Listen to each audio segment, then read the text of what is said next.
Good evening, or good afternoon, or good morning, whenever you're watching this. I hope you're doing alright. How are you? You've had a good week. Slightly different subject matter today.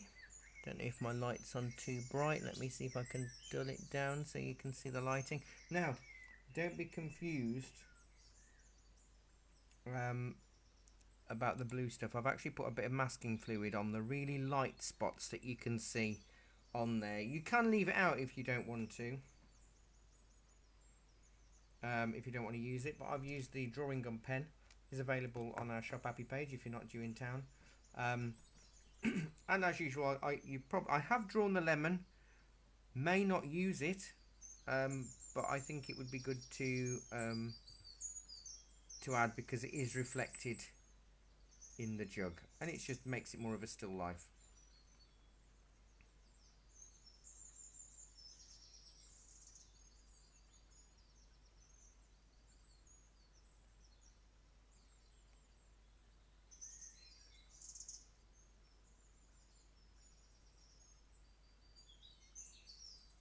So I don't actually think I've got anybody joining me live, but I know many of you will be joining in after.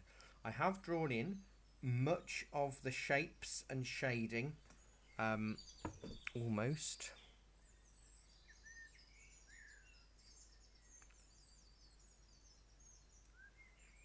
Because it all needs to be there. It's much more helpful if you can put it in.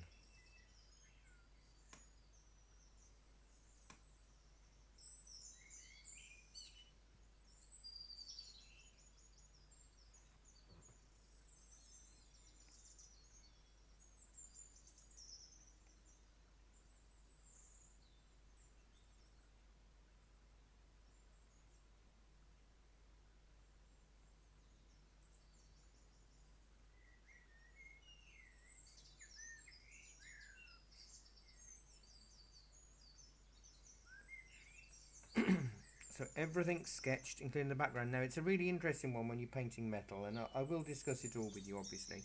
But I'll give you till about 10 past, quarter past to sketch it out, as usual. That's just me checking the live feed, because I've lost my main camera.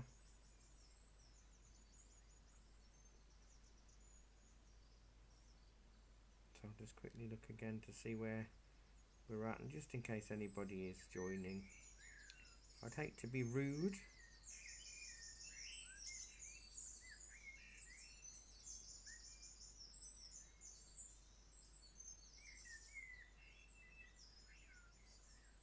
Well, I think it's just me, but that's fine. I can do it on my own. Don't worry. So yeah, the blue green colour is little bits of masking fluid just where I want to reserve the whites, which is really important because basically to make the metal look metallic and shiny, even the background has got to be painted off white so that the white paper is the brightest colour on your sheet. Does that make sense? So for the brights to be bright, nothing else on the sheet can be that colour. Nothing else. These pens are really good, by the way, because they do dry really quickly. So it's well worth investing for it. I think they're £4 ish, £4.95. So I've just got it in a few places. I'm not doing it on the lemon, but this is just the immediate highlights that I can see on here. So for the white bits, the bright bits to be bright, all of the other bits need to be dull, including the background. Similarly, in terms of the colour, I've chosen a coppery brass colour because of the amount of other colours involved in it. I had a student a long time ago wanting to paint some silver objects, so they bought silver acrylic paint to paint it because it's silver, exactly the right colour. However, when they painted the object, it looked really flat, even though it was metallic, because it hadn't got all of the subtleties of the light, the darks, the mid-tones in. So whenever you see any metal objects painted, other than, other than sort of backgrounds in biblical pictures or in a Gustav Klimt painting, which is gold leaf. Anything that isn't a physical object, whether it be a metal object, whether it be a jug or a glass or a vase or armor or legs, anything. It's made of multiple colours. The more colours than you may think to start with. So I think we can do it with just 4 colours tonight. Lemon yellow, cadmium red, ultramarine and burnt sienna. That's all we need. You could add Payne's grey if you wanted to make sure you've got really dark tones. But as it stands, just those 4 will do just fine.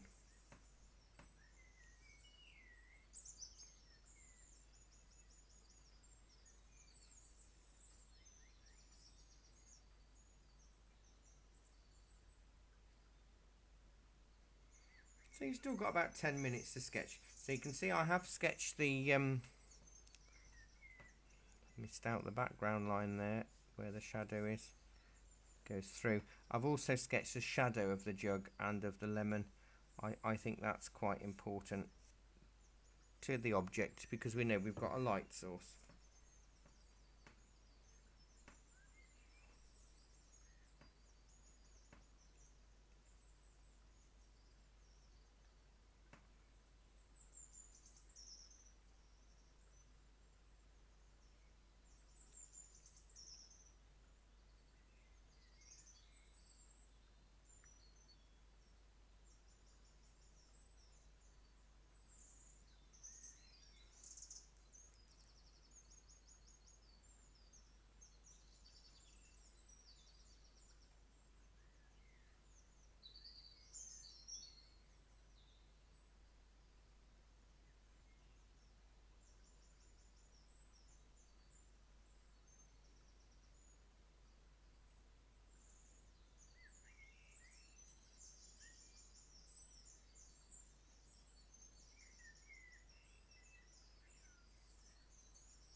So sketch it, make sure you've got as much detail drawn in as possible. It's really important. The drawing is crucial in a metallic object, including all of the bits, the fiddly bits. The more you've got drawn in, the easier the painting is.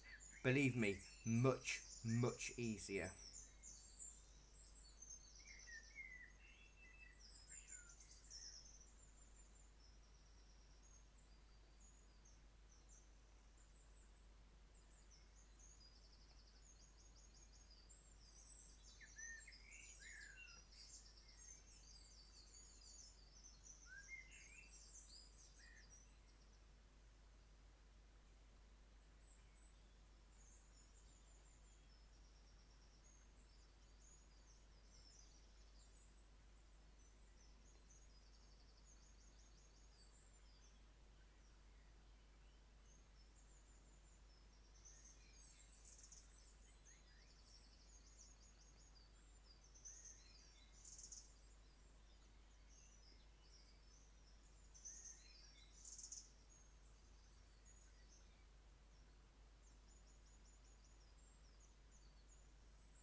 The lemon's a funny shape actually. I've just noticed my drawing of the lemon. I don't quite know what I was doing, but I've lost the roundness of it. Better.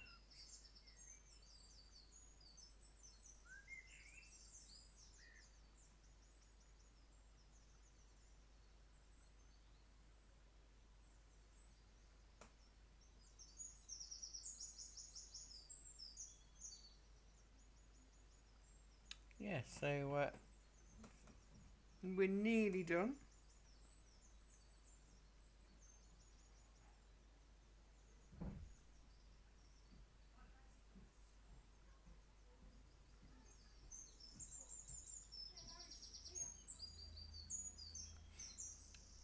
Oh, good evening, Jackie. Hello, welcome. Thank you for joining me.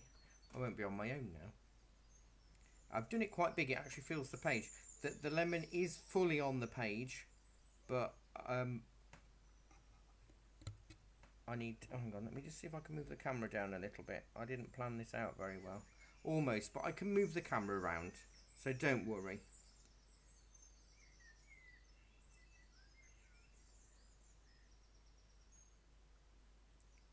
We can sort it. So about 3 more minutes, something like that. You might be able to. You might have finished drawing already, but I can't tell if I've got nobody to talk to. So it's just me. So while you're doing that, I will squeeze out my paint. It's more cadmium yellow than anything else, but obviously we don't need tons of paint. I'm using tubes, but that doesn't mean much.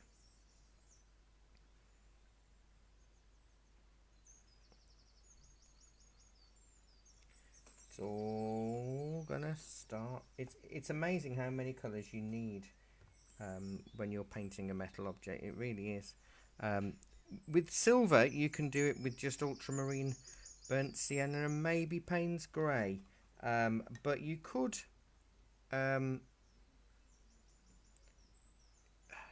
use just ultramarine and burnt sienna, or you could use ultramarine and cadmium red and burnt sienna. So there's a few different ways you can do things. But it's looking at the base colours and that sort of thing that will help get this in the right way. So it's all about building up layers. I might do the background first, which is unusual, but I think it's kind of essential because, as I said earlier, to make it look like it's shiny, we need to ensure that the only areas of white is either where the masking fluid is or where you leave the white on the object. And fortunately it's two-tone, so I'm going to go with a little bit of burnt sienna, a little bit of ultramarine, a little bit of cadmium yellow, just to make an off-white or an off-cream colour. Now you can see I have problems at the moment. A long time ago, I can still remember, I used to paint with before cameras, before technology. Yes, I have been teaching that long. I used to paint upside down. I used to teach upside down. So I would hold a board. This very drawing board, actually. I've been using this drawing board for 10 years. But I would use this drawing board and paint upside down. Now the good thing of that is it meant I could move around the classroom and show up front what was going on, before the days that I had a projector screen and a camera poised on my work. And what that meant is painting upside down means that my hands are always free from the surface of the paper. But now I've got lots of cameras, my work is here, but I'm positioned here, so I lean across all the time. And that's not great, to be honest, because it means the oils on my hand are ruining the surface of the paper as I lean. So if you get sort of fingerprints and things on your work, you'll notice that that's the same thing. So I'm having to start using a Mahl stick, M-A-H-L stick. Now, I had a wonderful student, also called Barry, must be in the name, where he made me a few for the classroom, and it's just a dowel, bit of string, bit of padding, and a bit of chamois over it, chamois leather. And how you use it is you nestle it in the crook of your hand there, off, and then it leans on that, and you lean on that, so you're never touching your work. I am going to have to start using this more and remember that I've got it more. It's also useful if you have to paint straight lines. I can line it up to the line that I want, and I can run my little finger across or run the brush across, and it'll give me a straight edge. So it is a useful tool. Artists have been using it for a very, very, very long time.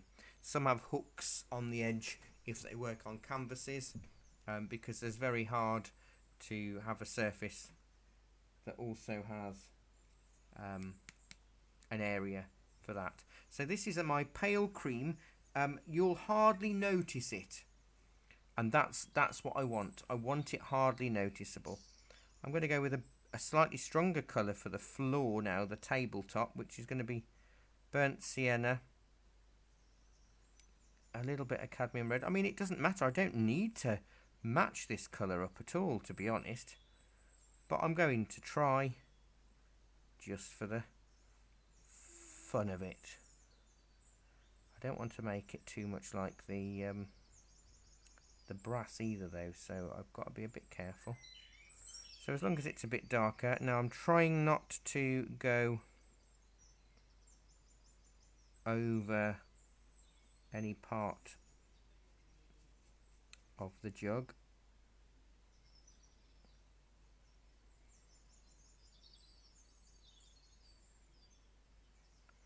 But I have gone over where the shadow is. We'll put the shadow on after.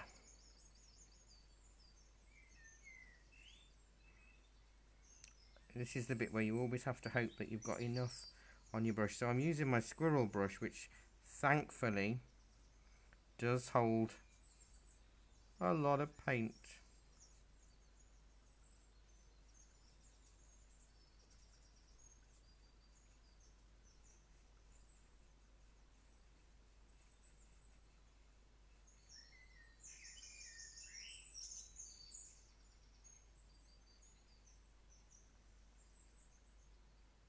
Because I really don't want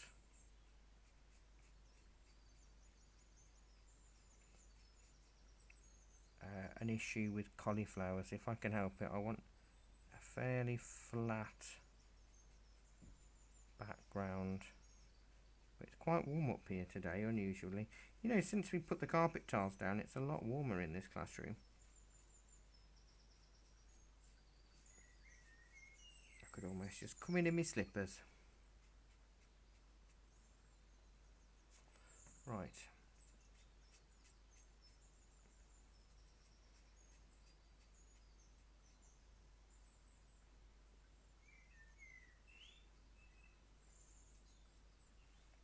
I'm going to let that dry. So we have got shadows over it. I mean, what's interesting is that most of the objects reflected in this is nothing to do with the actual object itself. It's what's facing it. If ever you tried to take a photograph of a mirror, for example, you always end up with your face in it or what have you. So it is difficult.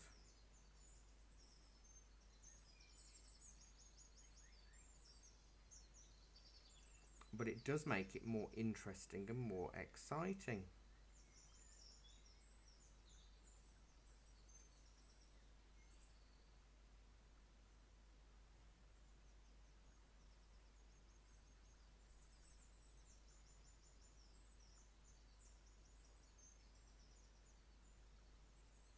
So it's all about letting it dry.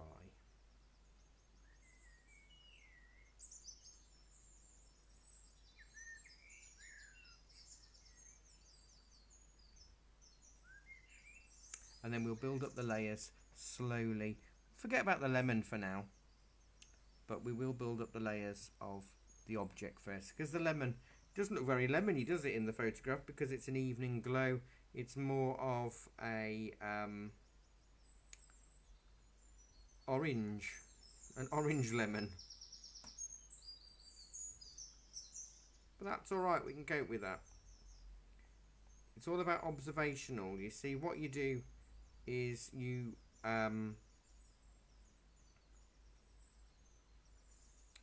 paint what you see, not what you think is there.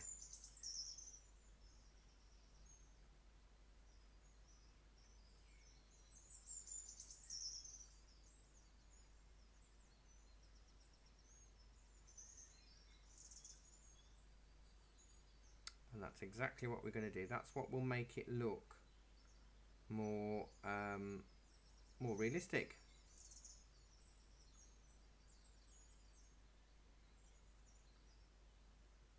And that's exactly what we want, isn't it?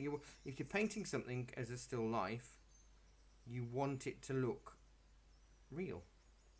Oh, hello, Liz. Thank you, Jackie. I hadn't spotted Liz because I can't see the main screen. So we're after realism. We're not after photorealism. That's very different. But just realism of any kind will do. And it's useful. Photorealism is where it looks more than a photograph, whereas today we'll just hope for a metal jug of any description. So as it's drying, obviously, because watercolour dries 30% lighter, you can see that the background wash, if I hadn't got this left white at the moment, you'd think that was the white of the paper. And you will until the masking fluid is erased at the end of the picture.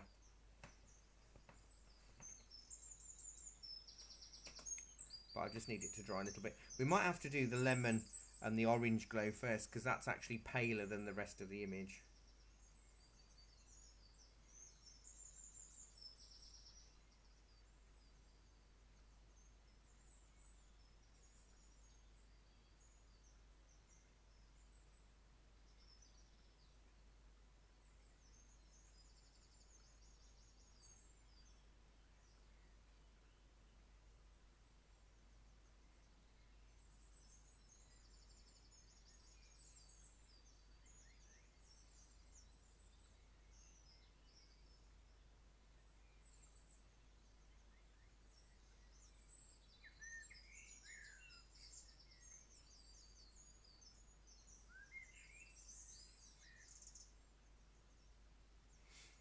Won't take too long, and I've tried not to get it streaky, but I didn't want to do it wet in wet because that would make it dry or take a lot longer to dry. I'll be using my usual 3 brushes, my squirrel, my number 4 round and my number 1 round. So the blue bits is masking fluid. I nearly said our masking fluid, but I don't know if that works better. Is our, I don't know.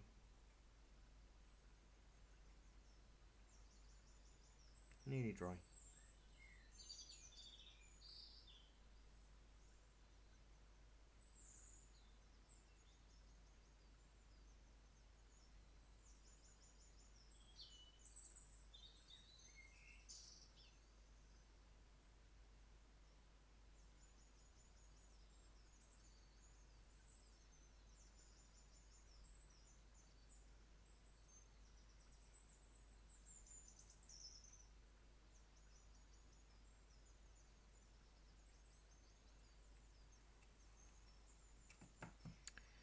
So I'm going to work on the little glow bits and the lemon colour. And I'm going to start that with just a little bit of cadmium yellow. And hope that my brush is clean. I'm doing a bit of green earlier, so we've got the glow and a glow of a light there. And the reflection, oh, that's a bit thick. Reflection of the lemon.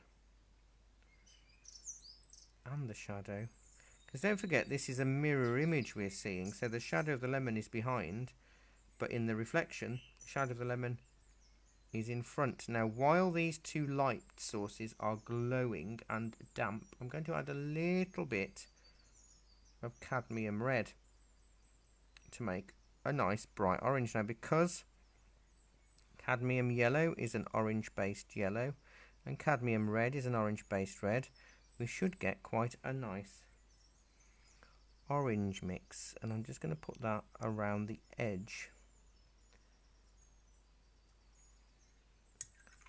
while it's damp.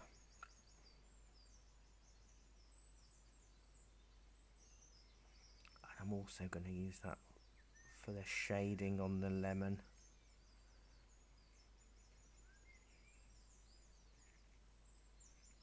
And I've got to remember to do that with that as well. Might make it just a little bit darker on the lemon with a little bit more red and a little bit of burnt sienna.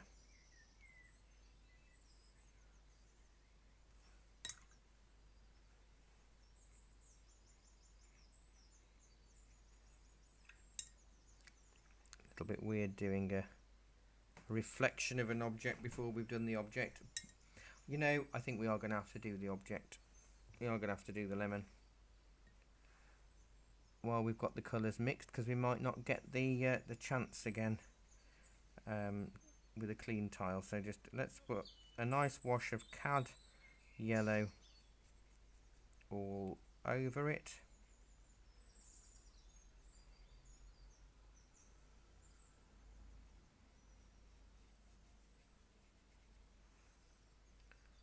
A little bit of an orange tone to it with a bit more cadmium red.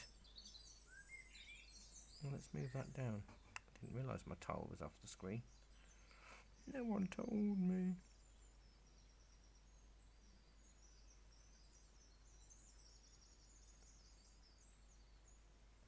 I can see my pencil lines through this, but never mind.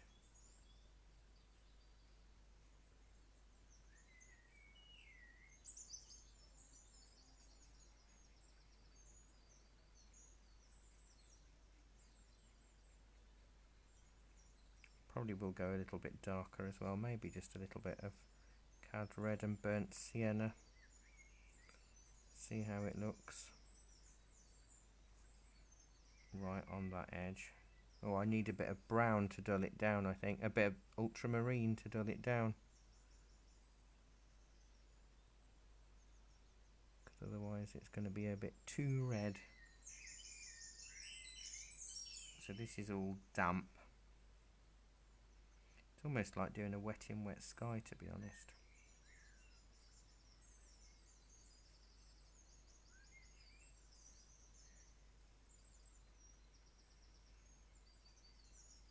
A little bit darker there.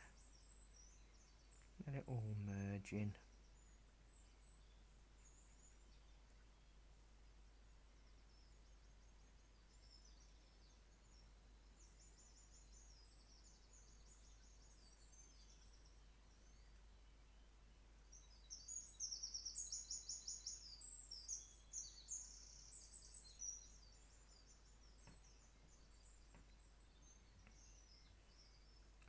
I just want to sort of lift out the clean damp brush where the highlights of this lemon is,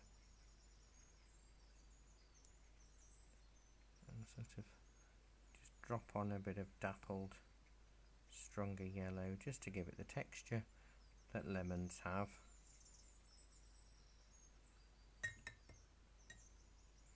You have to work quite quickly with something like this because you want the colours to blend and tone together.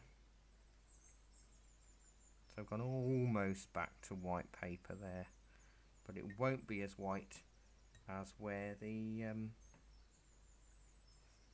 masking fluid is. There is a hint, and I don't know if you've noticed it. You may not have done, but you might just be specially waiting for me to tell you. There's a bit of reflected lemon light, so a bit of orange, bright orange light up here and here, a little bit here, and a little bit here, here, and here. It's important to get it in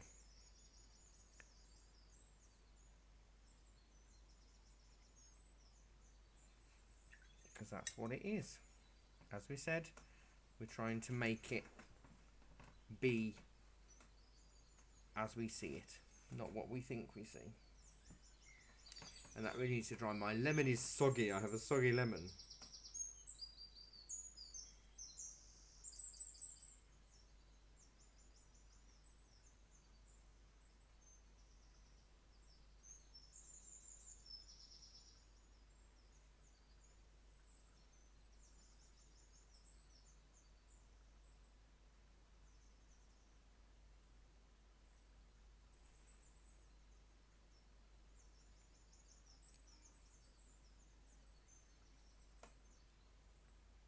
So as with everything in watercolour, you have to build up your layers from your lightest colours to your darkest colours.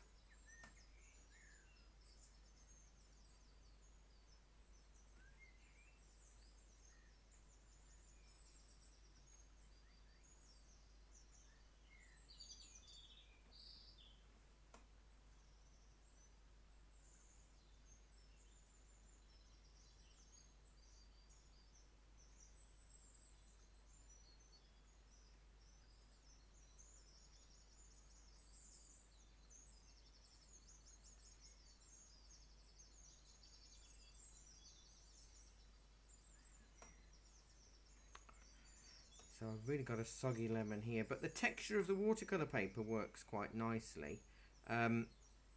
If I was feeling brave and I wanted it to look more like a melon, I could, but I don't know if I will,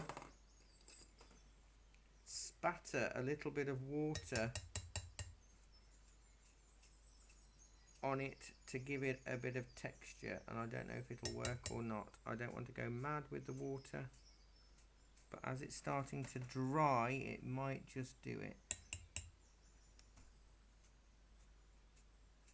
So what the water does is it sort of spreads the paint a little,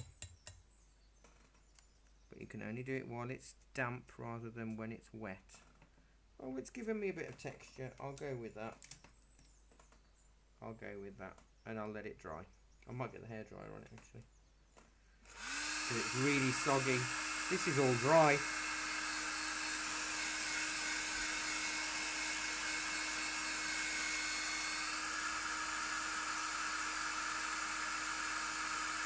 I might do more shading on this with a darker shadow when we put the shadow on the rest of the object.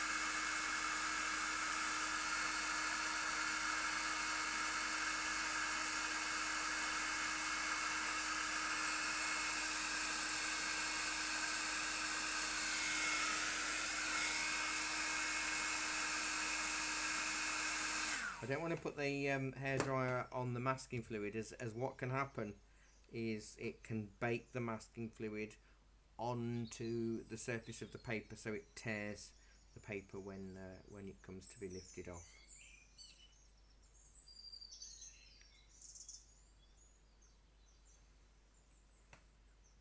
Now, because I'm talking to nobody tonight, I've got nobody joining me live. It means that I've got no reference gauge to the speed I need to go, which is tricky. But the advantage you've got, because you'll be watching it as a replay or as catch up, you can pause it whenever you need to. But it's a nice glow, isn't it, lifting it out? And at the moment that's quite bright, but I'm hopeful that when this has got its main wash of brass on it, then it will look, it takes a while. I've done it this big because if you've never painted metal before, if it's a bit scary, I've just spotted another orange bit actually. There.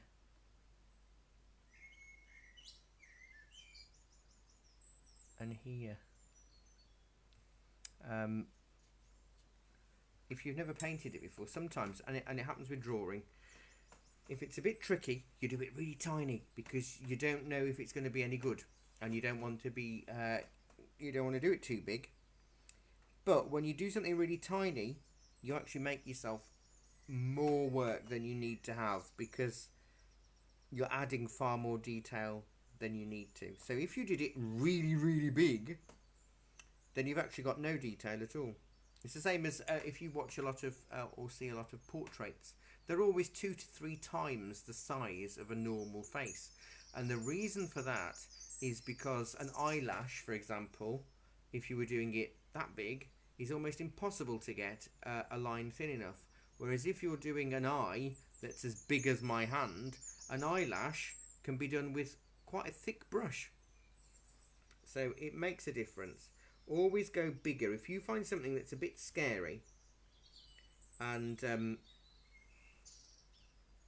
you don't know if you're going to be able to do it bigger rather than smaller.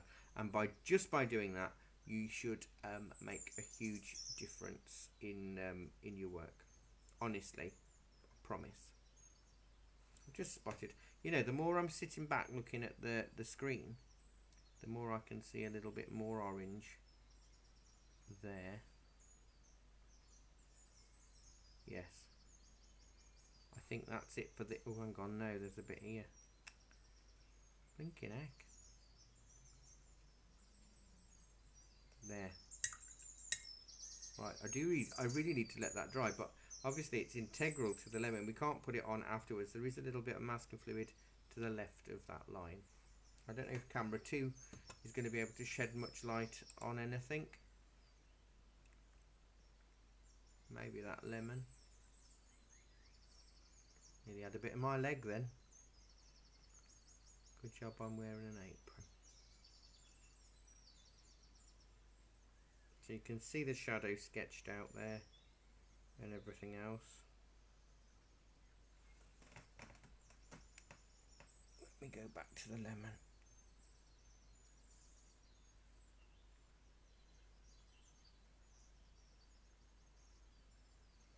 And as I say, that's going to actually have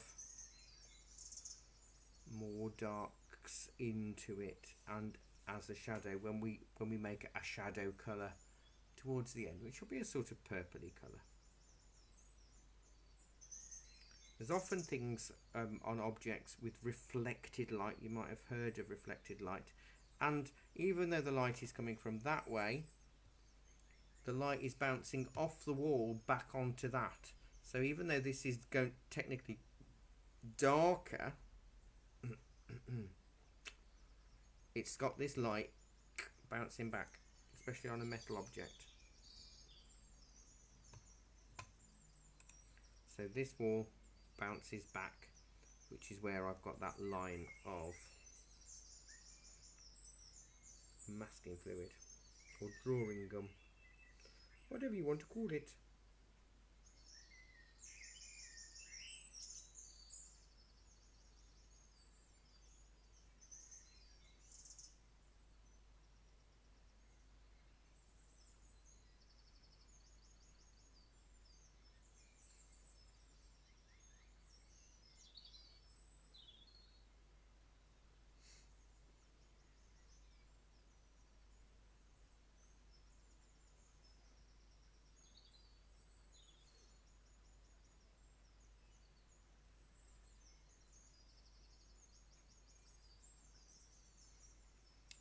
So it is important to leave layers dry, because what will happen is if you're not necessarily quick enough, but if the underlayers or other parts of the colours on the object are still slightly damp, then it's going to lift off and it'll potentially ruin, which I'm sure you don't want to happen.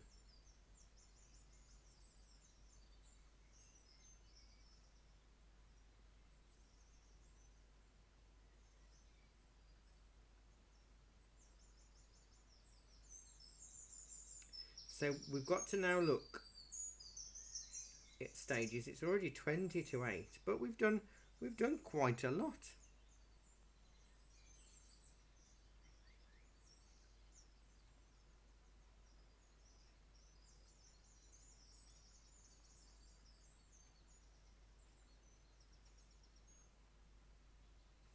Good.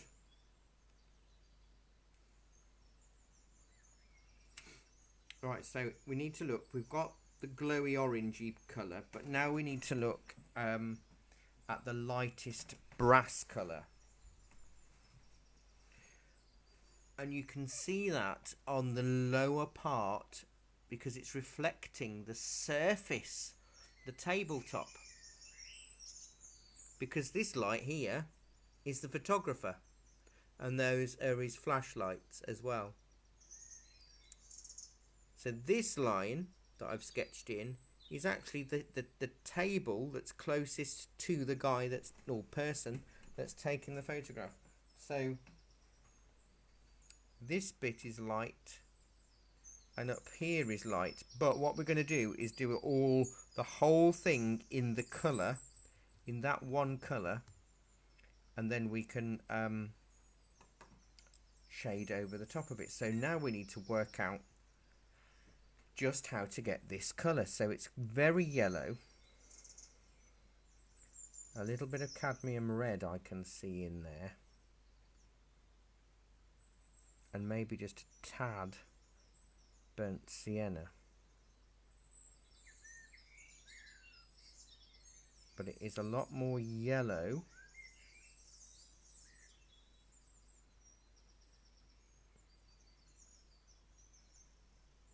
we don't want it the colour of, I'm going to put a smidge of ultramarine in, which is a little bit weird, I know, but it just slightly deadens the orange.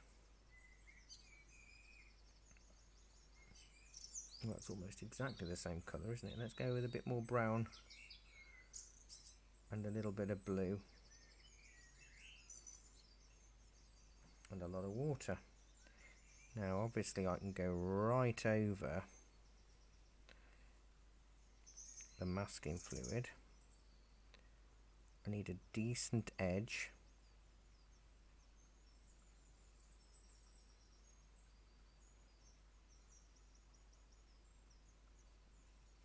The trickiest part is going to be when we come to going round the other orangish objects.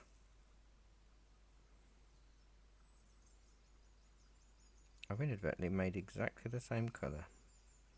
How funny. But all of these are going to get darker around it, so don't worry too much. I'm trying not to go over them. It's fine if you do go over it, but what you'll need to be aware of is that you will tint that colour so it won't be as bright.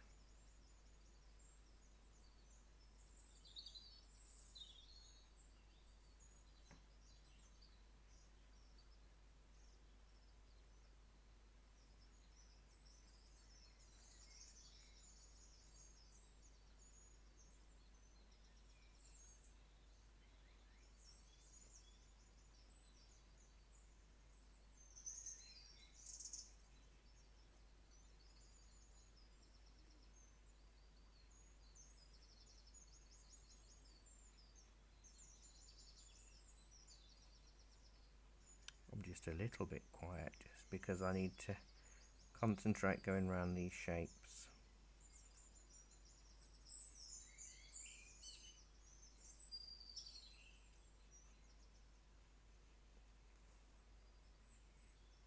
Now I have, because I'm using a big brush, I've foolishly gone over a line. I've crossed a line, but I know there's going to be some shadow there, so that's okay.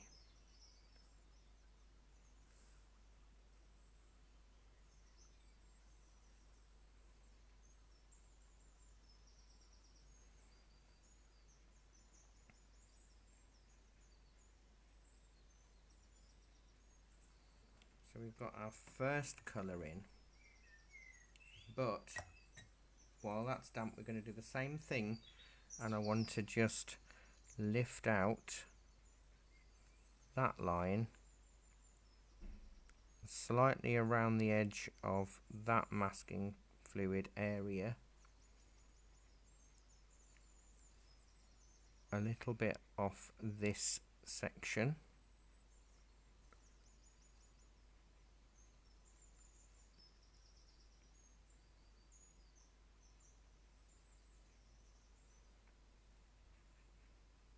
and a little bit around there. If you find a big brush too difficult to do it with, use a smaller number 4 round or something.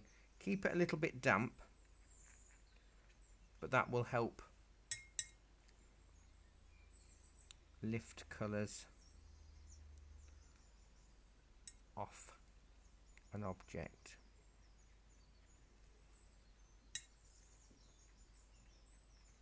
You can go back almost to white paper. The cadmium red is not a staining colour on this.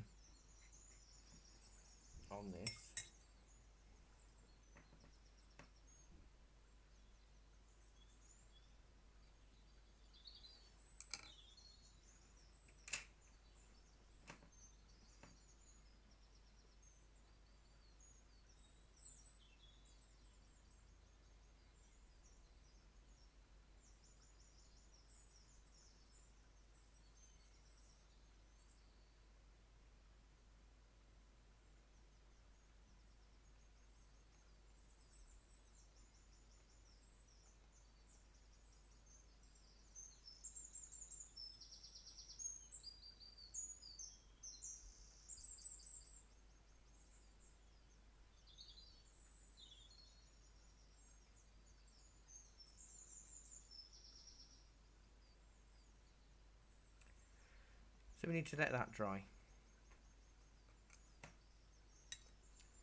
As I say, it's all about the layers.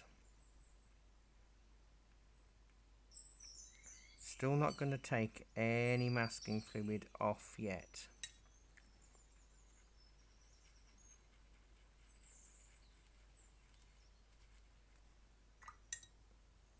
I'm almost definitely going to just be using the smaller brushes for the rest of the picture now.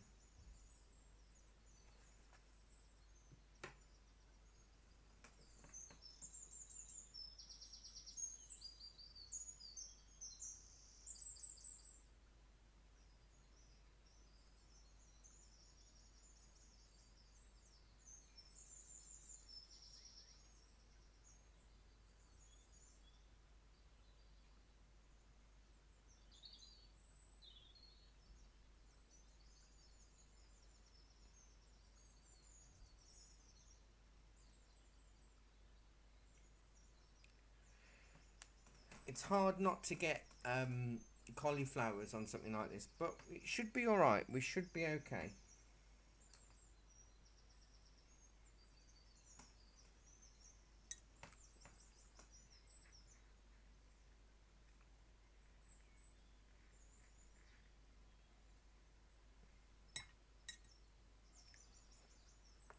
And then we start choosing the colours that we're going to make darker.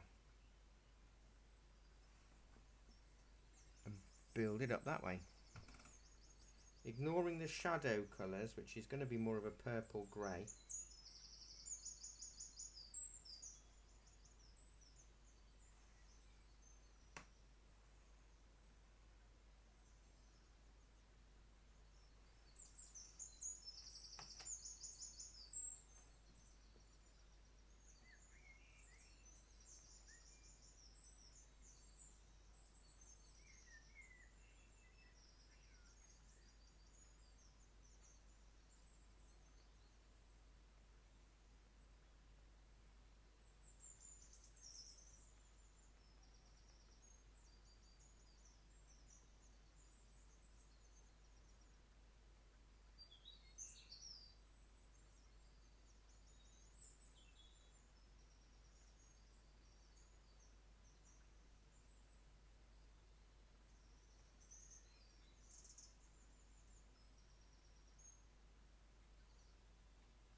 Still quite soggy.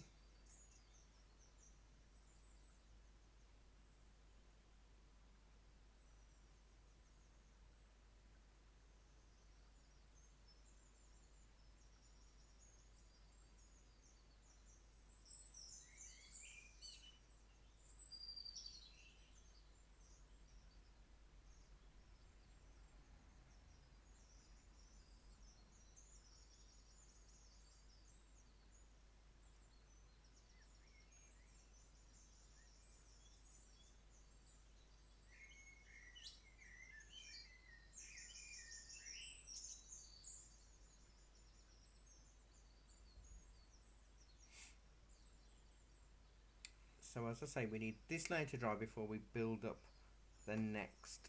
Almost, it's sort of a browny black colour actually next. It's really weird, the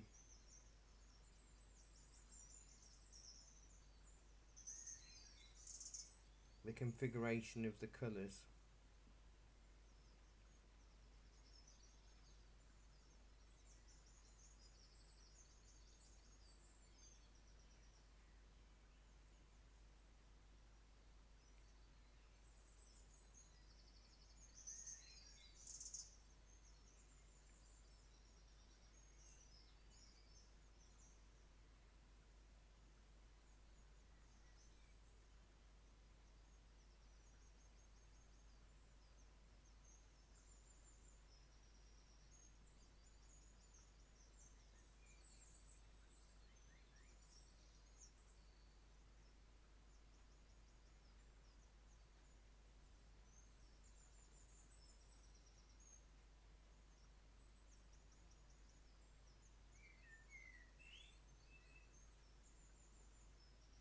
Nearly dry, I think.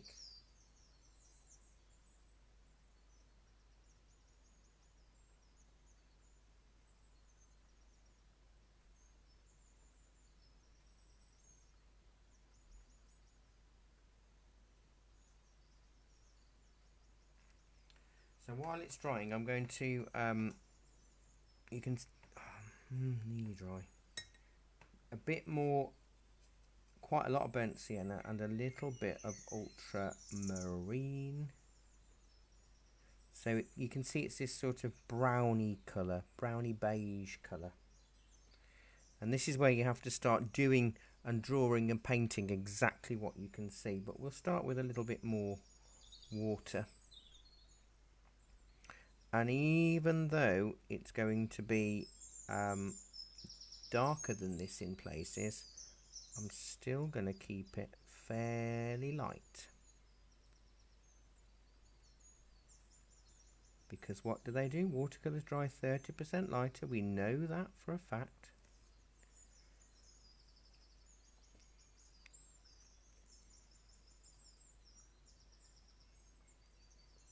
But it's kind of crucial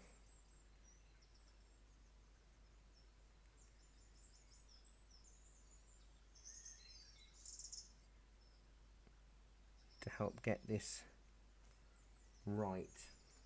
So I am only using a small brush.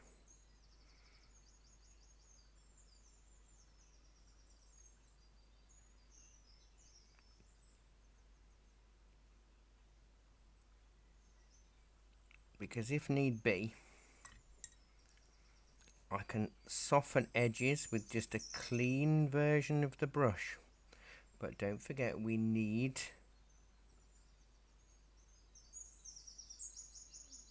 to have areas of light that we can basically just leave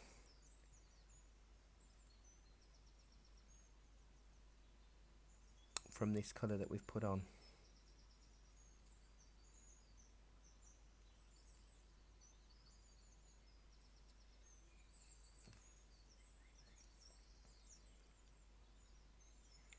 And we're going to gradually get darker and darker.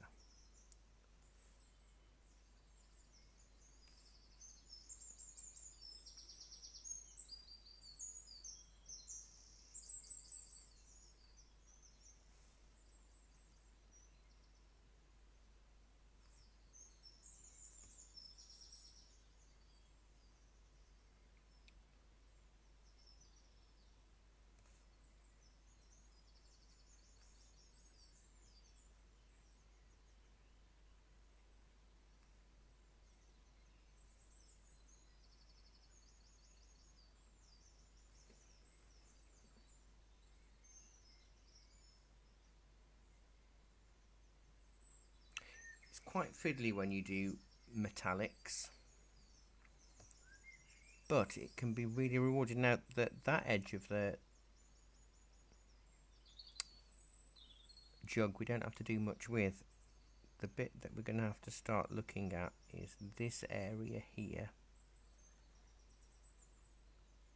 which does end up going a lot darker, but we want it in light, and you can really see how it starts to build up. So even the dark bits we put in, so we build up the layers slowly, and the reason for doing that is that we can create more layers and more of a sheen than if we just go for it.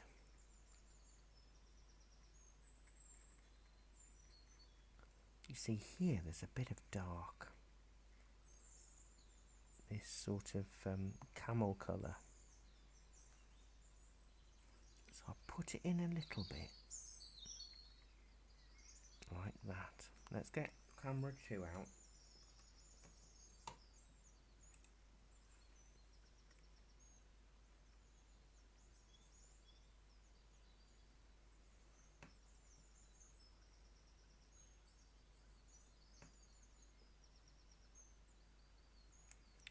Before that dries, I'm just going to soften the edge inwards.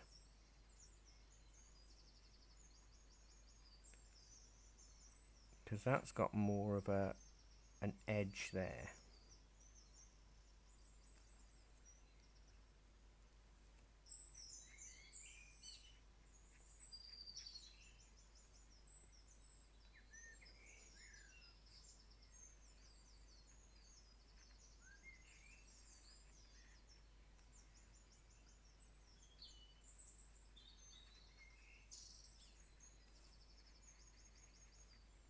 So where it meets a glow, what we're going to do,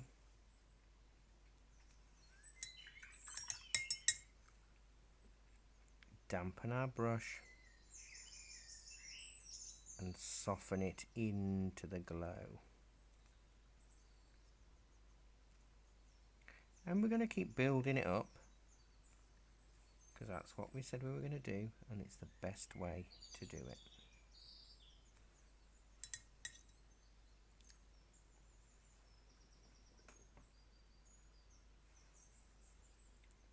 There are a few sort of hazy, soft lines within there, but that is a straight, sharp edge that I don't want to mess with.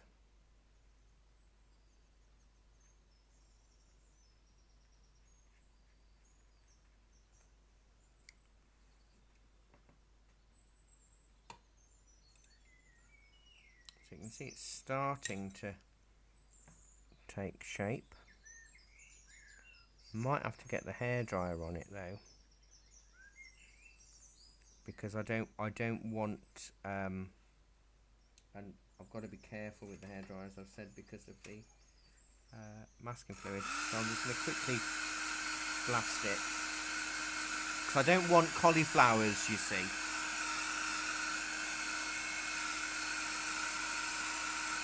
And cauliflowers occur when you've got a half damp, half dry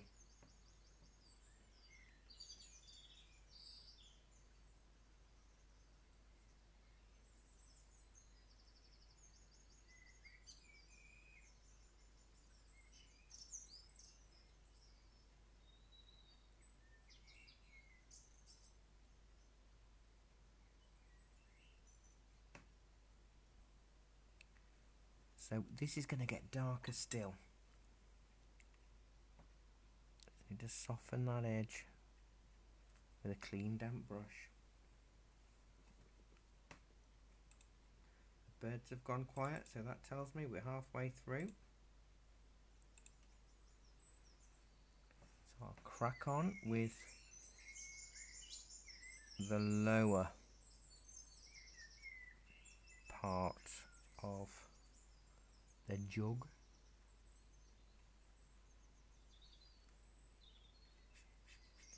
So it's all about gradually changing tones I haven't mixed up enough of this colour, but I'm hoping I can make enough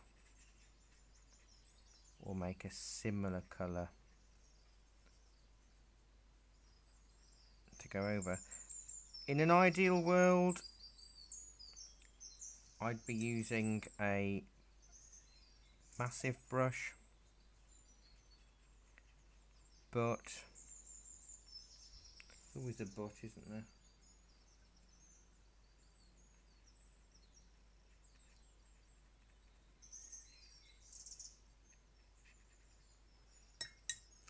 I lose the control. So that's the thing you have to work out with regarding brush control. Do you use it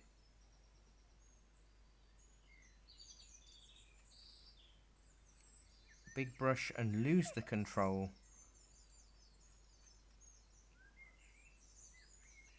or do you keep it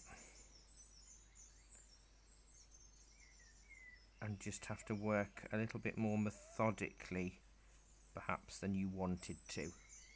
So it's starting to look a little bit metallic, isn't it? Mine needs a bit of a clean, I think. It's gone a dull brass. But I'm hopeful that the colours will, as we get darker, the glows should start to take place. I hope.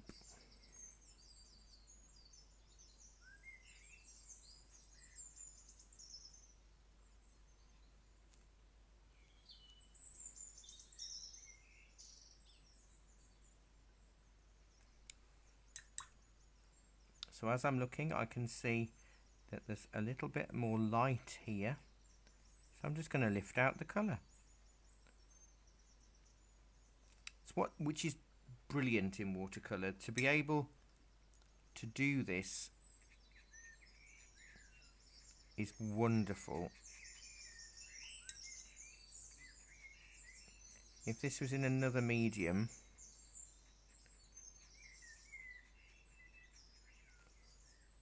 we'd have fun and games on our hands.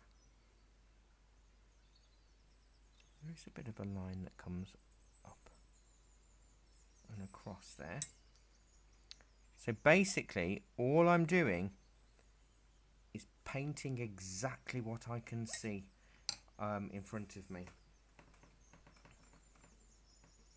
So the darks are so important.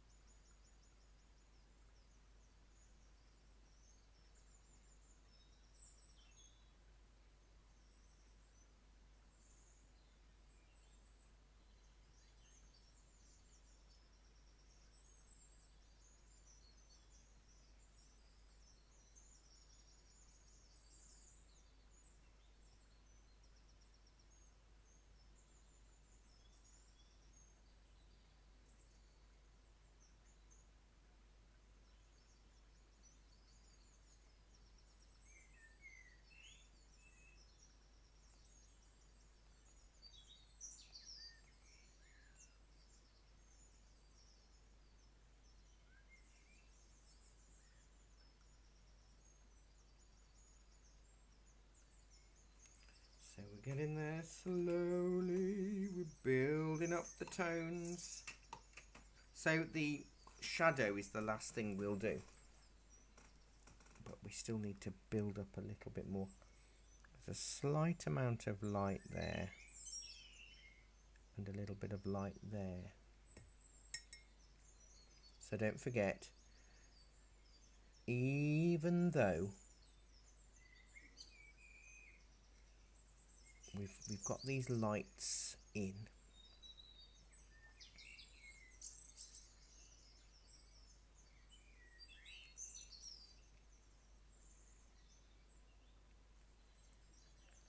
we need to get darker. Keep it in the realms of the browns, although there is a hint of green with it being brass.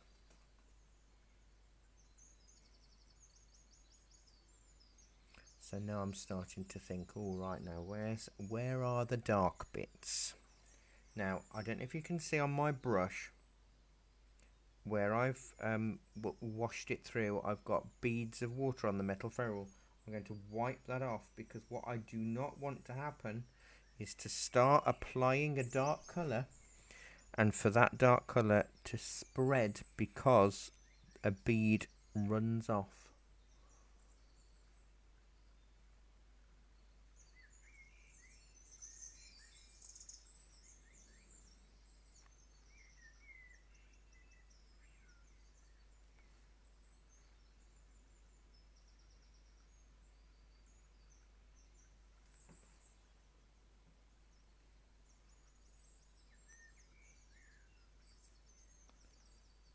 I'm just constantly looking at the darks.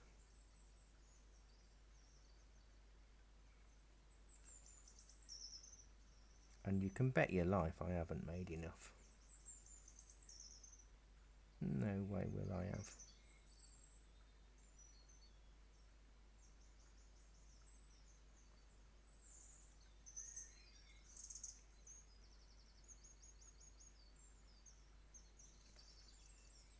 But hopefully you can see how it's starting to come together already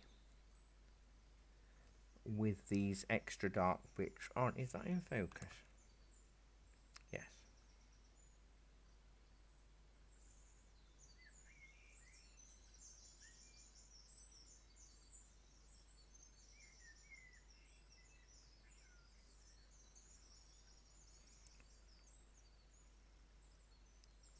And that's a little bit dark there. It's tricky. It's so tricky to get the curvature of these lines right.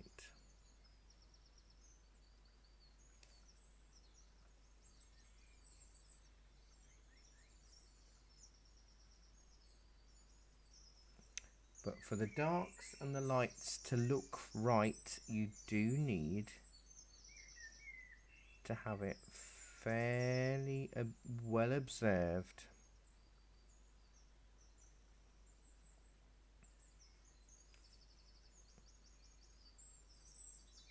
I'll probably be going lighter still. Lighter still, what am I on about? Darker still. I won't be going lighter still, not now.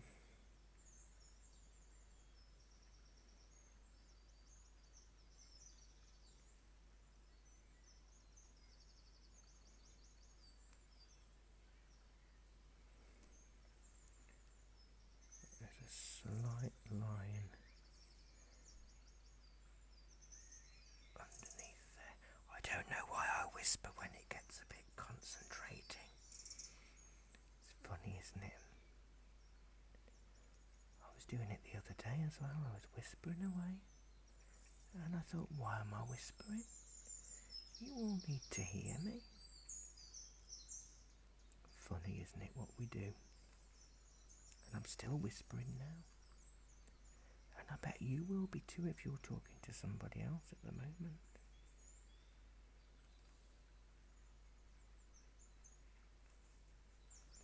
Right, so we're really now starting to think about darks.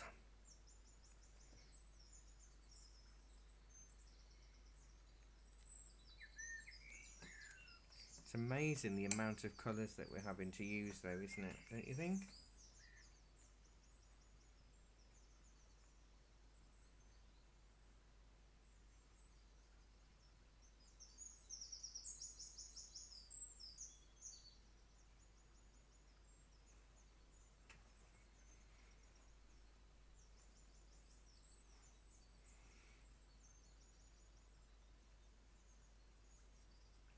That little bit of yellow makes a difference. So we've got darks to put in now. So this sort of comes down, and then there is a dark line there that comes down, and then that line I think finishes there. This sort of comes out like that,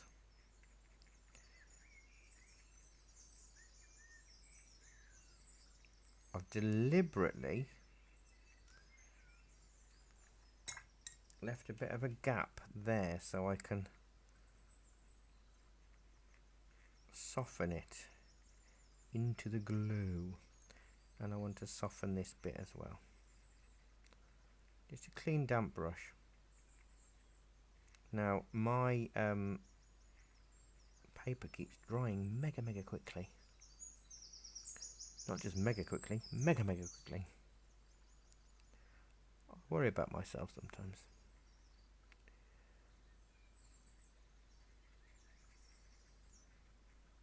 When I listen to myself. Right.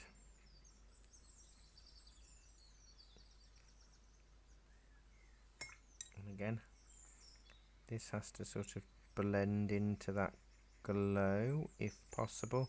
So what I'm doing, look, is I'm blending into the glow,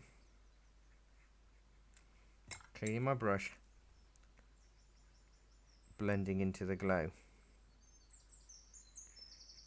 If we did it the other way round, it wouldn't work. You could, if you so desired, dampen the area first that you were going to go in.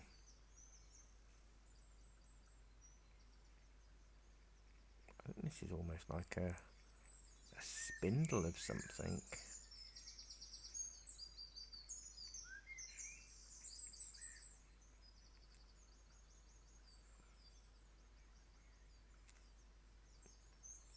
But again, we are going to go darker.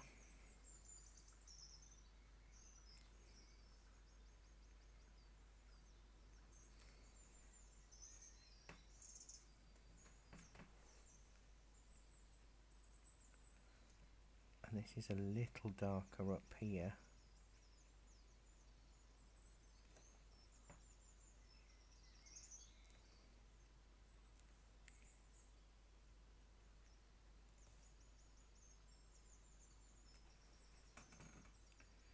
When the black colour goes on, which will be made from ultramarine and burnt sienna, mainly ultramarine, it will really make it pop. But as it stands at the moment, just checking the time to see how quickly I need to do this, but it's okay.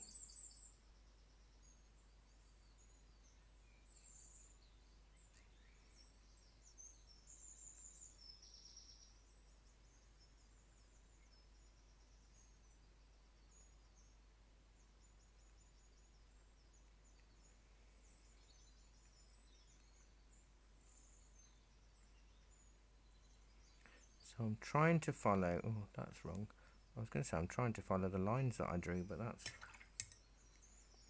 certainly not one of the lines that I drew. So I'm just going to dampen this in.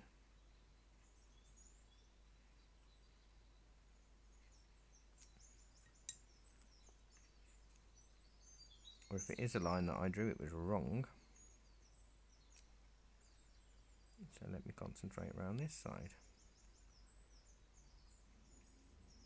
It's also remembering that this is a curved surface, and as such, everything should, if it's a straight line, it will curve.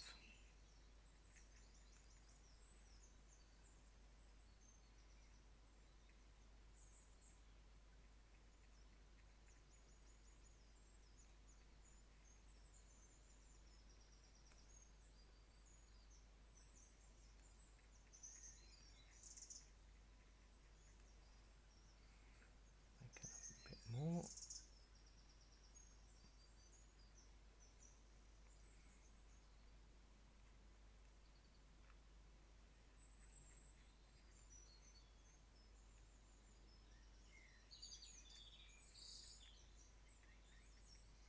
And again, where we go around this light, clean the brush. I mean, you could have several brushes on the go.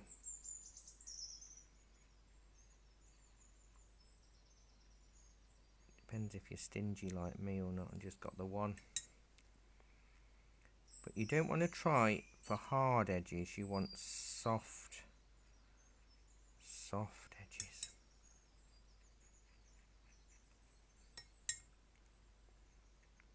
Soft edges. This I've got to do, but it's still a little bit wet, so I'm going to leave it for now. And I'm going to leave a small gap there, because reflected light. This is all going to be dark, so don't worry about it. There's a slightly darker line there.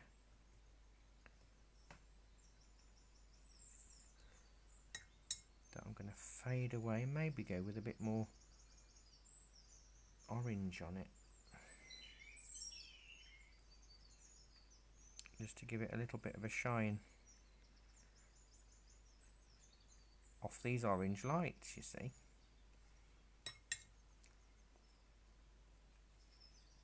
Oh, I like that. Yeah, I might use a bit of that orangey colour here and somewhere else.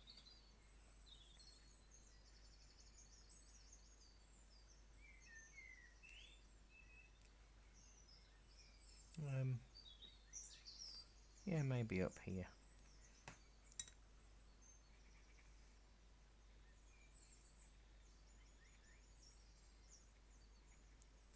Got to think about the glows, you see, which is a little bit weird.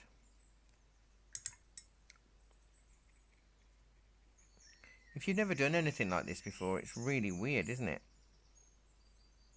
Just, I've forgotten to subtly blend it in places. Don't need a huge amount, just a little. Blend it in.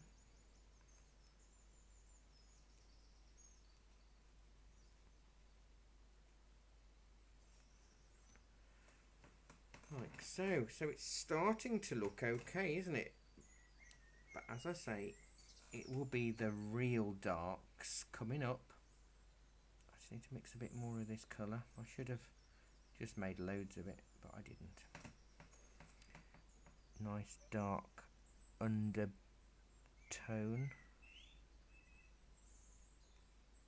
here. I think I've got some of my shapes slightly off, but that's alright.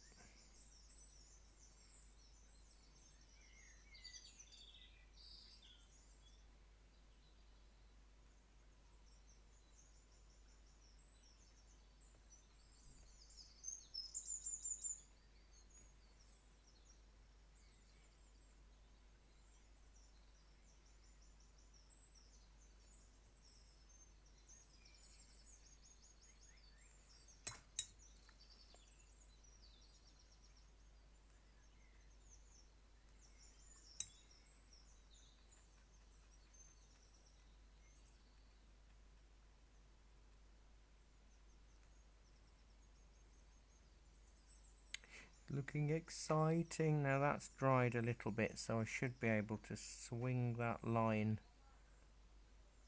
in and through here now, which is what I was supposed to do earlier, but I went to the wrong place.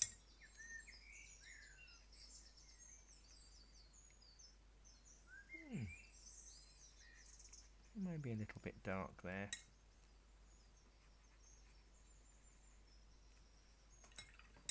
How is that looking?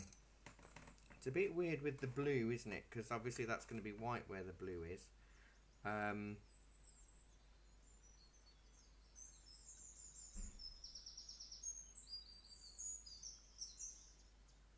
it's looking good.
I just caught a glimpse of it. I just looked up. I was looking at my painting and I've just looked up and I just thought, that's looking good. Funny. Right, we've got over half an hour, so that's good. We're doing well for time. I'm just going to shut the curtains. I'm staring out at a black abyss that is Parsons Street at night on a Thursday night. Keep the warm in. I do enjoy painting metal. You know, I don't think I've painted far more metal in watercolour than I have in any other medium I've ever used.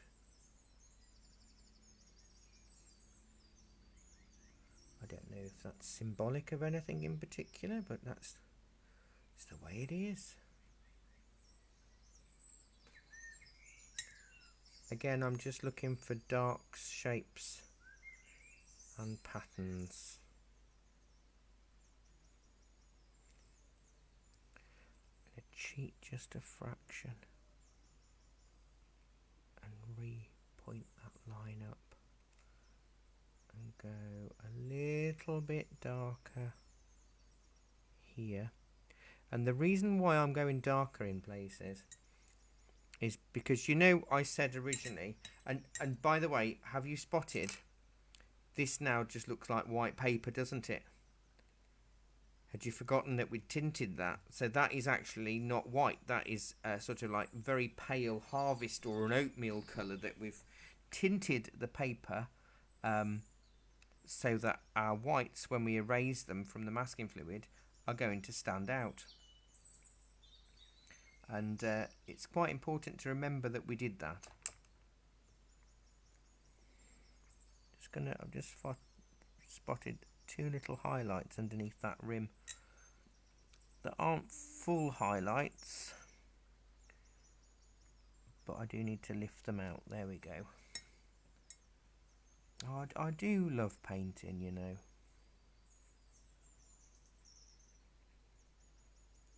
I really do. Just thought I'd share that with you. Okay. We're getting there. Fellow painty people, we're getting there. So we've now got to think about dark tones.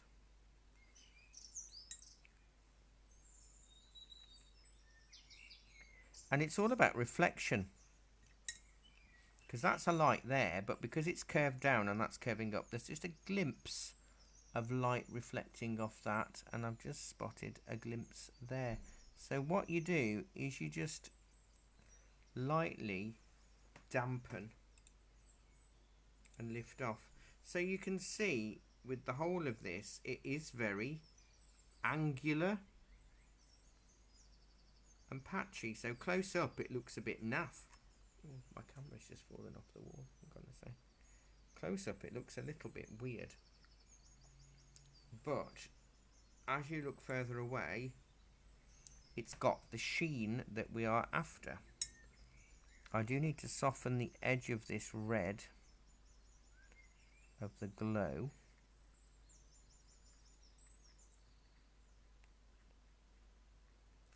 On both of these, because they're lights, not lemons.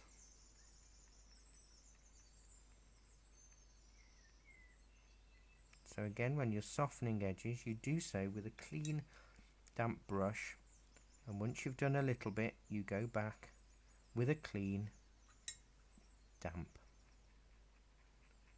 brush. Okay. I can't put off the darks any longer. So we're going to make a black. I was going to say, oh, let's do it in Payne's Grey. And then I thought, no. I'm going to add a little bit of cadmium red in there as well, just to warm it up. So I'm now exclusively looking for the darkest parts within this picture. And I can see there's a little bit in there. It starts to make a lot more sense as soon as these get added.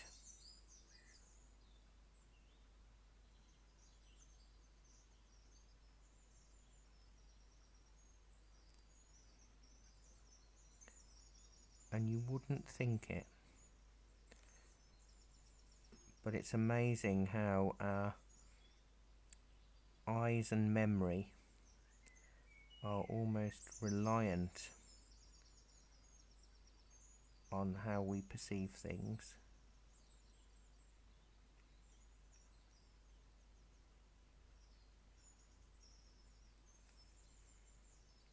And the darks are crucial to that perception.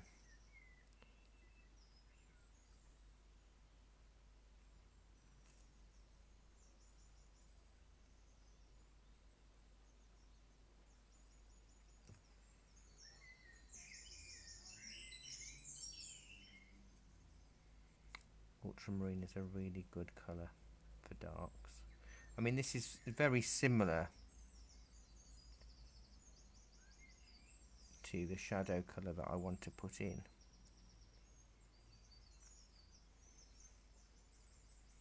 But with these darks, you kind of use them a little bit more sparingly.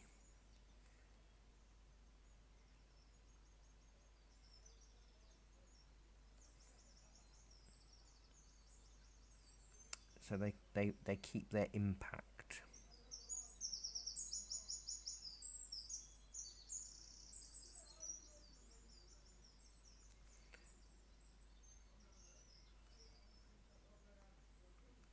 You see there's a little bit of dark in here.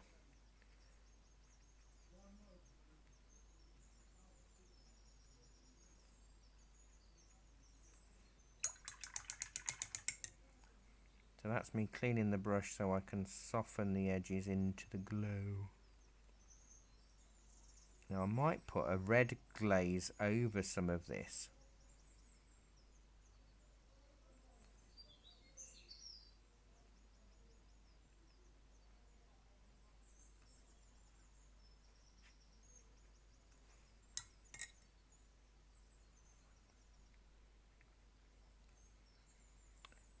The issue you may find, and I hope that you don't, but I am, so you may, is that because we're building up so many layers,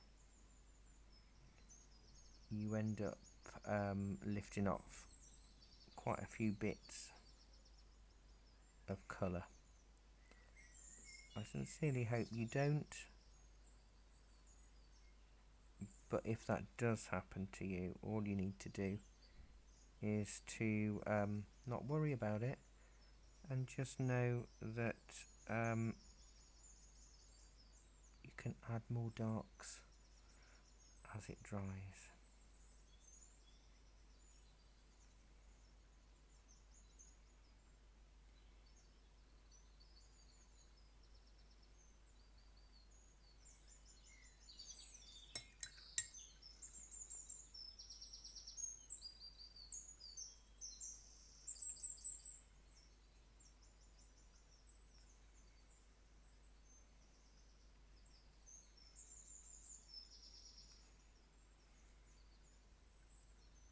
I don't want this to end up blue.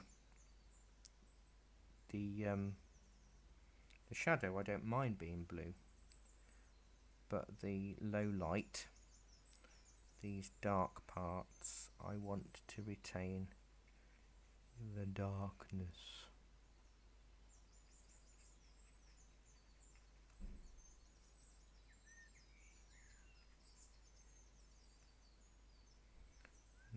It is a hard line that I can see, so I am just painting exactly what I can see.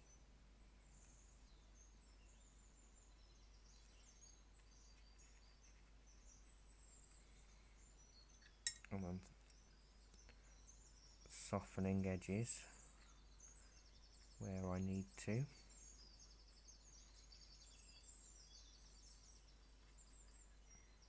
Now, as you get darker, you'll need to soften the edges more so, constantly cleaning the brush as you go from one layer to the next, so it's more subtle. like that is.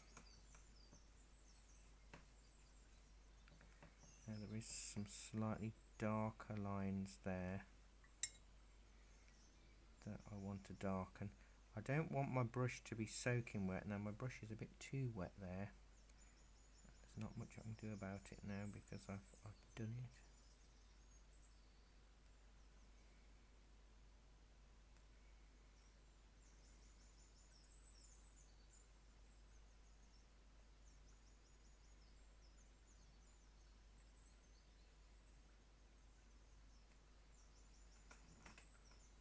How do we think so far? I say so far, we're nearly done. The torture is nearly over, everybody.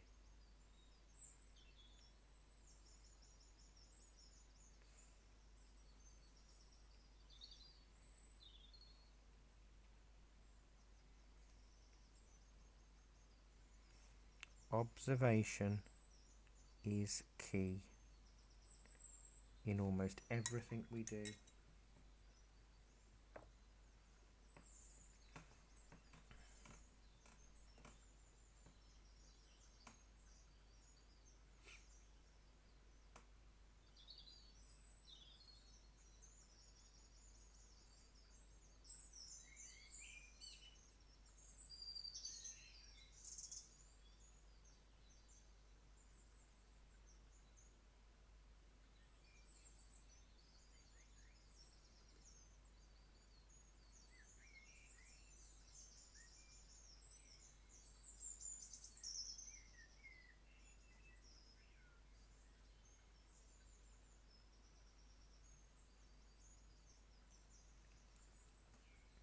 So obviously we've still got the blue light that is going to be white when the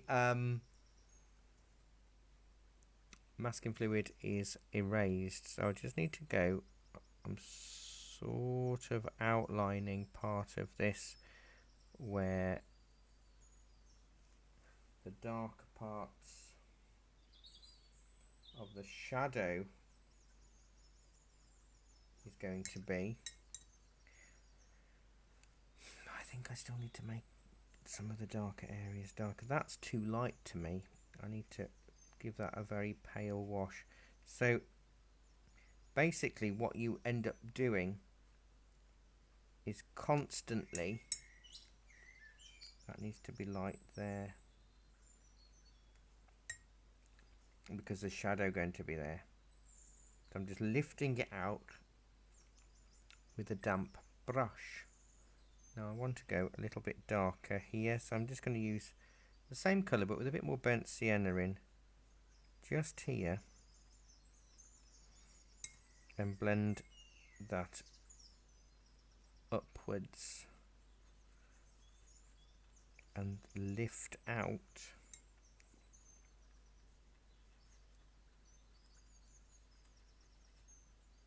a little bit more light off that.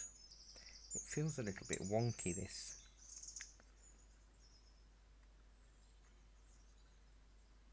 And I really don't want to make it feel like it's an arduous task doing something like this, because it's actually really, I find it quite therapeutic because, well, because you're seeing and you're copying. So you don't have to worry about what would this look like with or whatever, because you can see it. And if you can't see it, you're not painting it. That's how this sort of thing works. Is if it's there, you put it in. If it's not there, you don't. So I can see another highlight here, really thin. I'll give you a tip with really thin highlights. Clean damp brush. Do a line. Clean damp brush. Do a line. And eventually it just lifts it out. Let's show camera 2's dodgy artwork.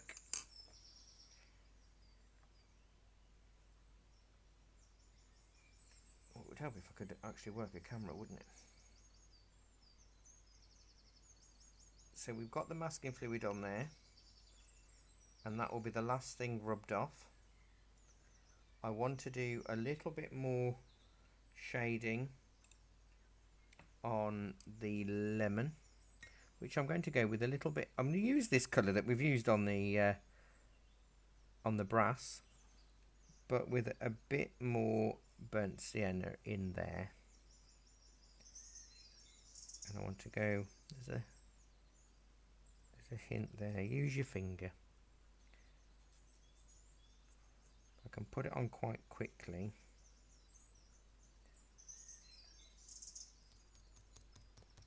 And tap it with my finger. That should help get a nice bit of texture in the lemon. I'm whispering again, look. So a bit like how I did the demo. I don't know if you saw that, the demo on Rocks, Pebbles and Stones on Saturday, where I did a few dots and then tapped it, a few dots and tapped it. Now it's going to dry lighter, so let me just sit back for 5 minutes or less.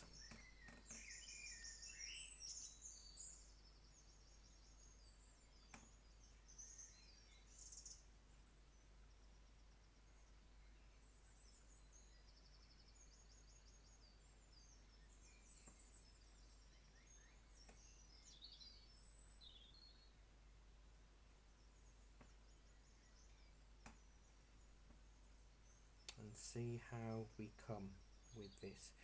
You could make more things happen with in terms of a glow, but I'm going to save that until the shadow's on, because I don't know how much of a glow I need to make.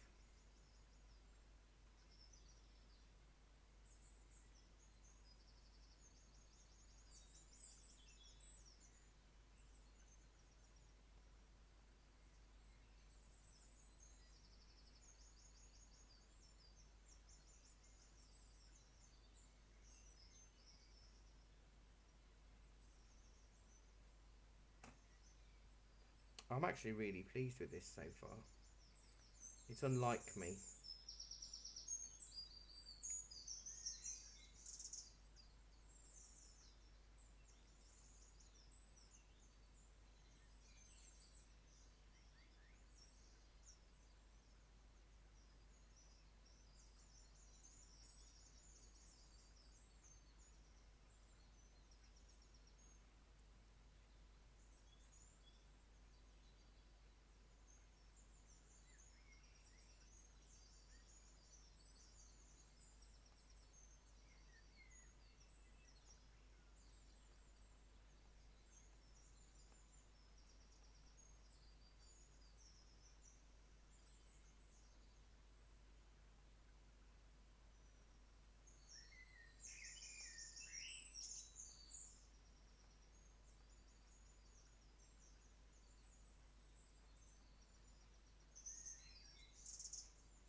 Right, so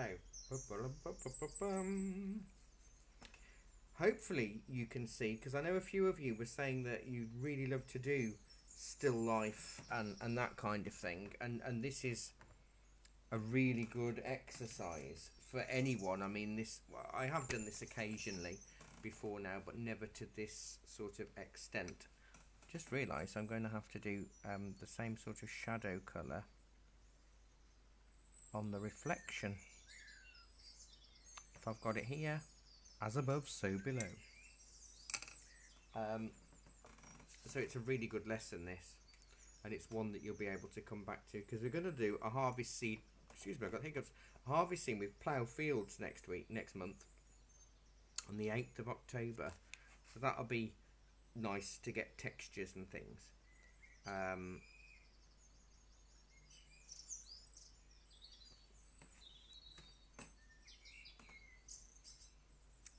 So this metallic one I think is really, really important.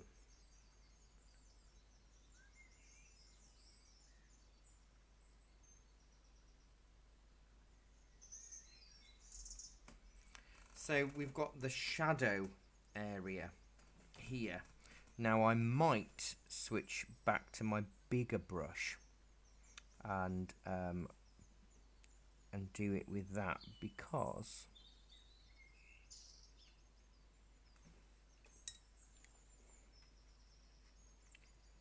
I don't want it patchy. I need it quite solid.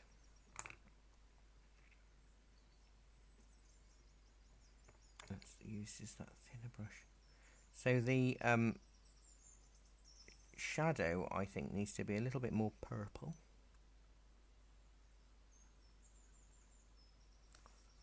Need to go with a bit more colour. I'm just fiddling because it's good to take a seat back and just view it, that this is from a distance,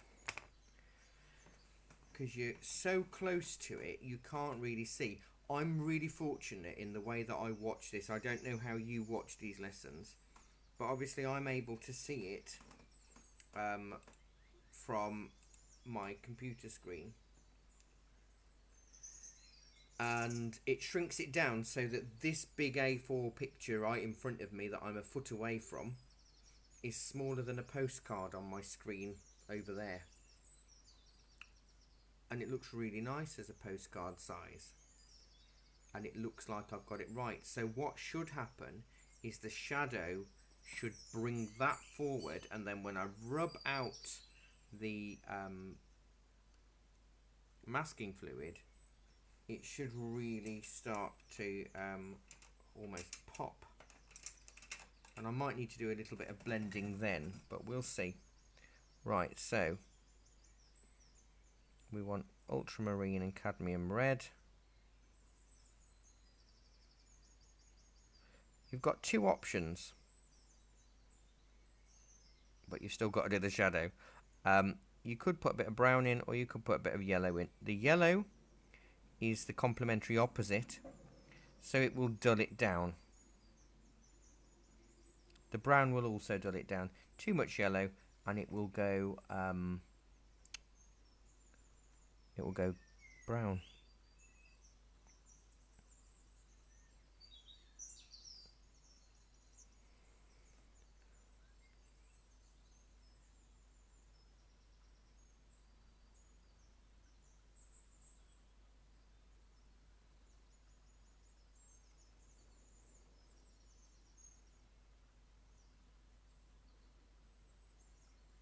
Shadows are scary, and I can't pretend they're not.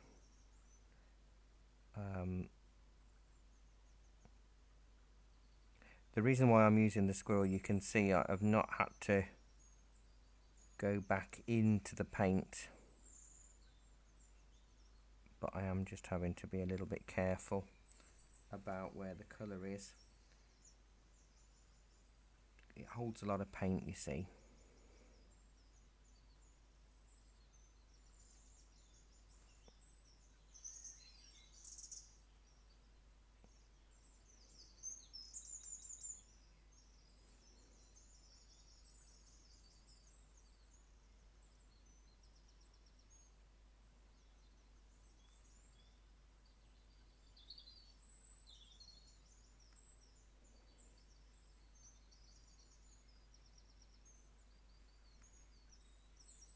And you should still be able to see the background behind it. The same with our little lemon.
that up a little bit more.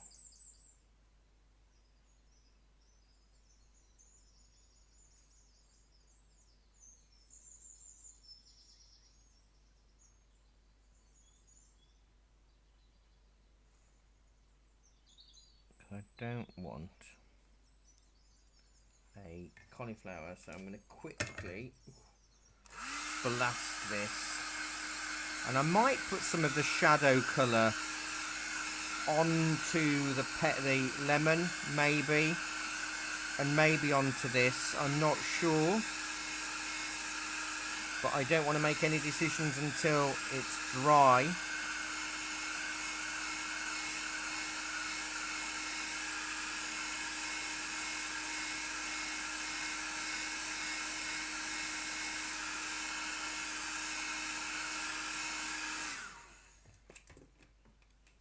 My maul stick's just decided to throw itself across the room. I'm not going to be using the big brush now, so I'll give that a bit of a clean and pop it aside. It's Friday tomorrow, isn't it? I was going to say, oh, I don't need it the rest of this week until Sunday, but turns out it's Friday tomorrow, and I've got a class in the afternoon. Just darkening it in sort of a dotty motion, so it feels a bit lemony.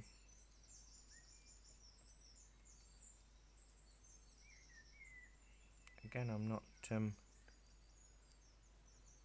doing too much with it. You know, I don't know if I should need to do anything else to it.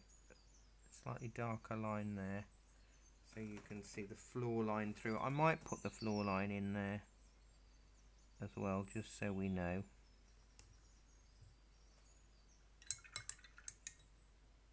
And let it dry a little bit longer. This is good going. Now, I've probably gone a bit fast for some of you, which is fine, because you know you've got the option of pausing it. So I hope that if you know, you might be coming to this at a later point, or you might even be joining this way after the class, where you've seen this posted, you know, because every week I post, oh, here's the classes that we've done, and you might have thought, wow, I want to learn how to do that. So you might be going for that. So hello if you are. I just love the way these classes have worked now. Best thing I've ever done in my career, and I wish I'd done it years and years and years ago, although technology wasn't really there then. Right, so I need to let that dry. Doesn't it look metallic? Would you have thought this is how you did it way back then? I don't know why I've put that light there, you know, because it's not there, is it? It's there. Never mind. So much for observational drawing, Barry. You've got your lights in the wrong place. Oh well. Don't tell anyone, will you? I might just do a little bit more of a glow.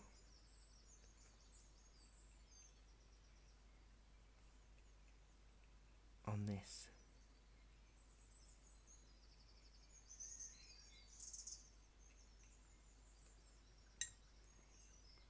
And then I'll get the hairdryer on it one last time.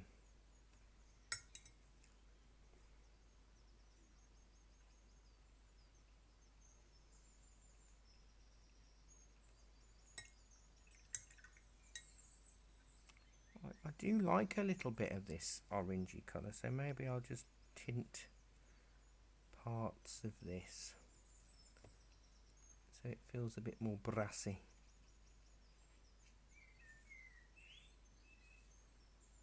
But be quick with it.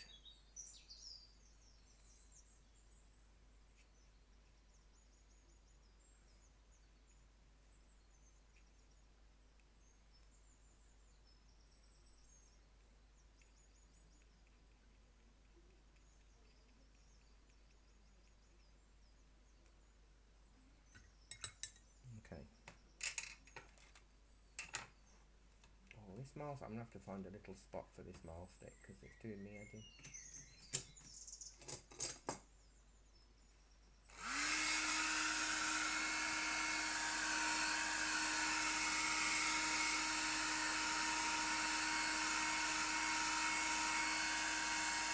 if you haven't got a gel masking fluid, you can actually either lift the colour out that I've put in with a masking fluid, or you can add it now with a gel pen. So that's what's really good with watercolour, that you've got multiple options. But I don't want to have this baked onto the paper. So I'm hopeful that my putty eraser can erase without tear.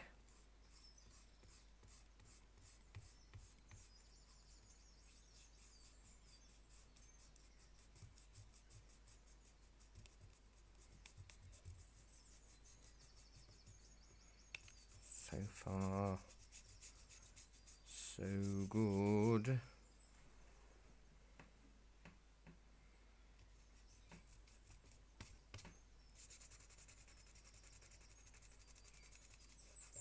So you can just rub it off with your finger, but the issue is with that, if you've got a bit of a sweaty finger, you end up dragging the paint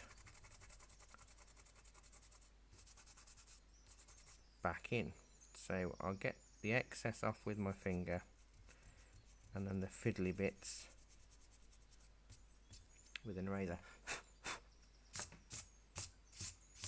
Now there's just a little bit of tidying up I said we'd need to do, so that's fine. I don't want the bright light there, so I'm just going to clean brush, soften that bit there.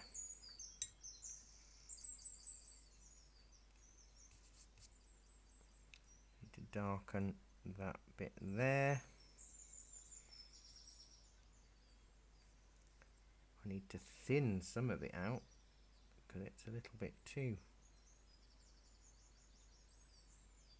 thick.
I'm very rare. I'm really pleased with an object that I've painted in class, because it's, you know, I'm talking all the way through, and I don't know how it's going to turn out. I have to hope that the years I've been painting will make it turn out as I want it to.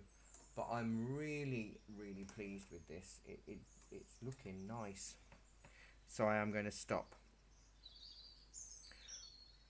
I hope you've enjoyed this. Just spotted a line that I just need to tweak because of the masking fluid. I really hope you enjoy it when you come round to painting it.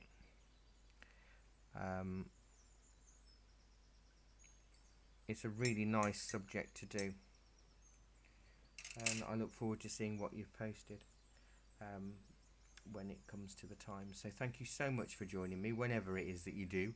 I've really enjoyed having you paint with me, and I'm sure I'll see you online in the digital world at some point in the future. So thank you so much for your company.